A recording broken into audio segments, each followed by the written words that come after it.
Thank you, Abraham. It's been amazing. It's amazing. I'm so grateful to sit here.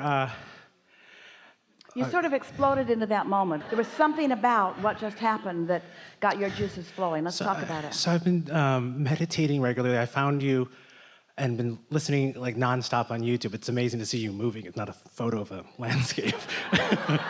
And I'm so thankful because I know that with my gratitude, so much more is coming in. And I put this, better you feel, the better it gets. The better it gets, the better you feel. And I cry, and it's just my body is like receiving. You know what that is? That's opening the valve. That crying is the relief that you're feeling as you're letting go of resistance, and the natural energies are being allowed by you to flow. Yeah.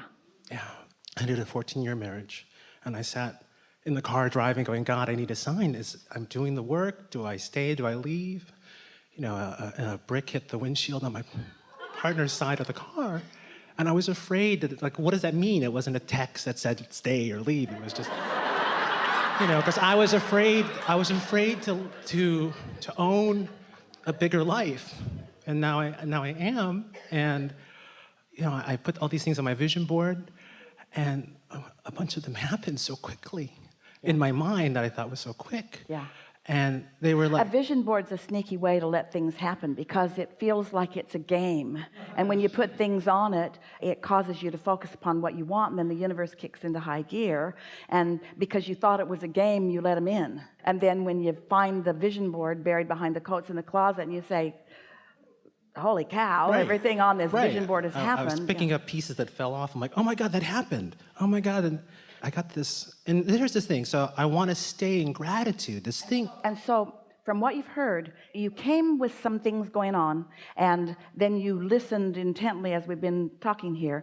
And so at this moment in time, where do you want this conversation to go? In other words, where are you, and what do you want to profess from your now point of knowing? From my now point of knowing, I feel the part of, there's a story that wants to pinch because I want to complain that I got 2 covers of this major magazine or newspaper, but it wasn't exactly the thing I wanted. But I got the New York Times twice in like 2 weeks. And it's for transformational work I'm doing. And I'm also a comedian, and I wanted it to be like Tonight Show, you know? But it's elevating me. And so are you saying to us that you're asking for more gas than you currently believe, and that you believe it based upon what's been happening rather than upon what you're asking for? That's what you're saying. So here's our question for you. Does it seem to you like your story's more about what you're asking for, or your story's more about what you expect to happen? It's a big question we're asking all of you. The reason we ask is because when you explain some of the things that did happen, and then you sort of sheepishly say, but it wasn't quite enough, I wanted more than that. I'm ashamed to want more, and so say that now. That's what we want to hear from you.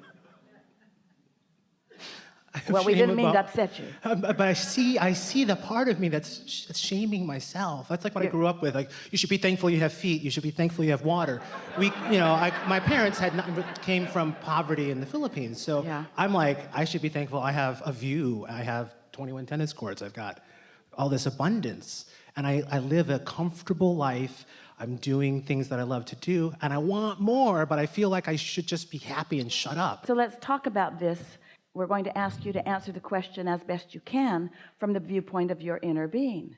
And we're going to speak as an outside voice, and you're going to speak as someone in your physical form, but speaking from the perspective of your inner being. So connected to that coming through my So you sort of have this sense of what this conversation is about. Did you come into this physical body to maintain the status quo or to create beyond what is?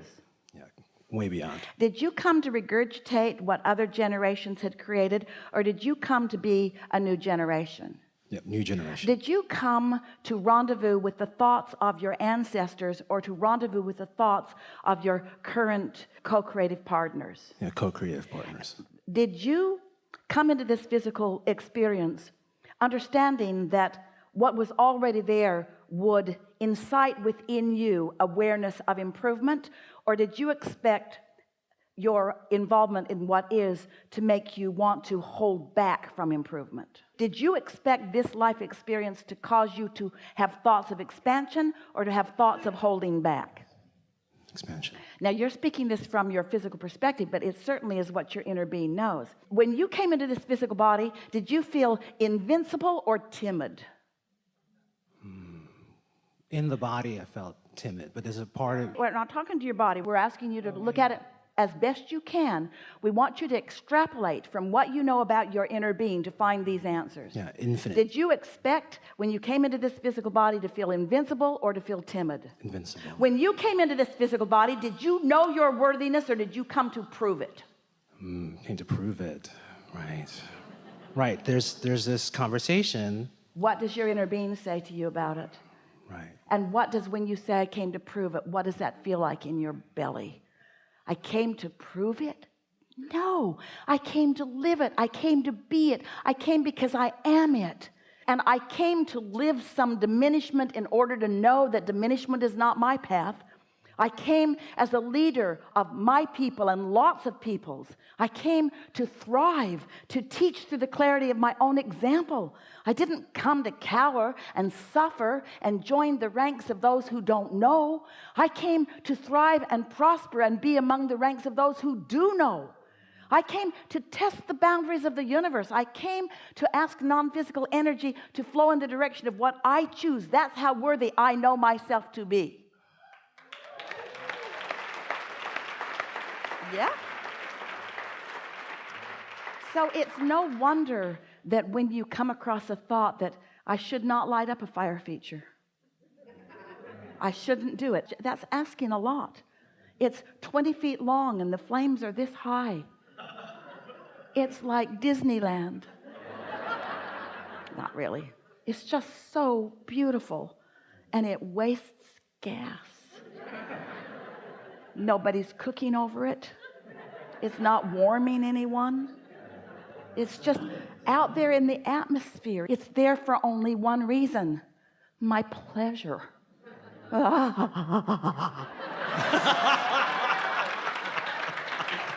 I dare ask the universe to provide for me for my pleasure?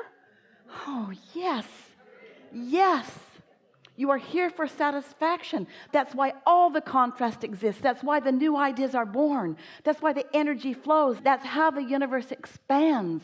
If it were not for your ability to compare and decide and desire, there would be nothing new that is moving and all would cease to be. You must continue to expand. It is your birthright. It is your responsibility. It is what you were born for. And that's why those other thoughts feel so screwy, because they are. Right. Right. Oh God. And that's spectacular. All right, so here's the rub. Yeah, here's this thing coming. Don't try to explain it to your parents. Or anyone that's not on board. They all got it. Yeah.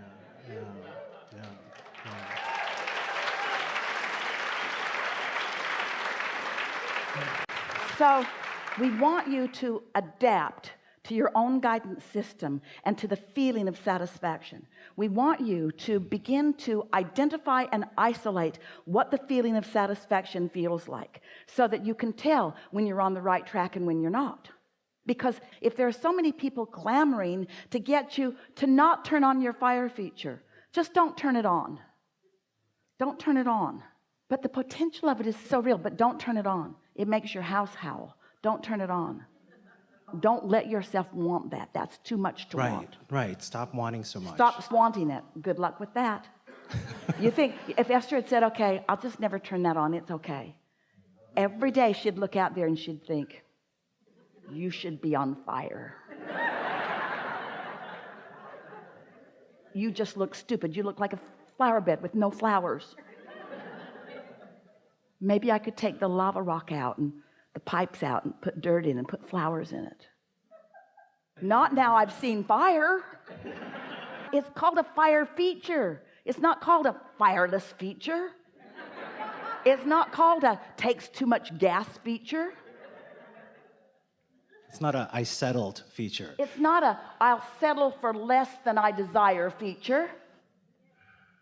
It's that I will live up to the potential of that which I am. And if this time-space reality has the wherewithal to give me a desire, it has the wherewithal to provide the resources for me to live it fully, and I deserve it.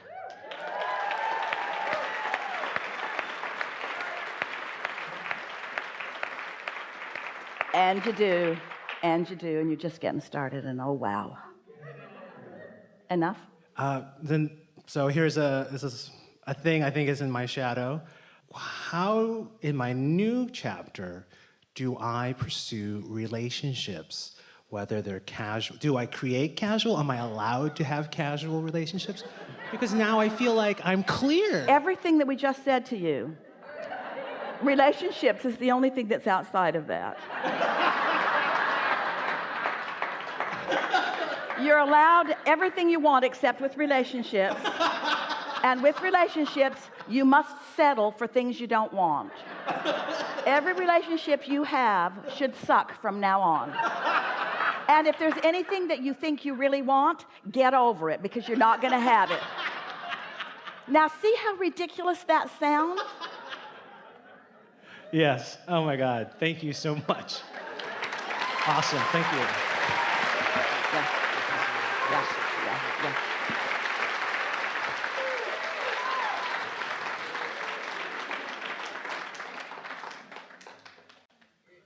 There is so much love for you from us in this moment.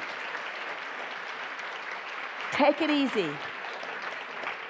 There is great love here for you. And for now, we are complete. Thank you.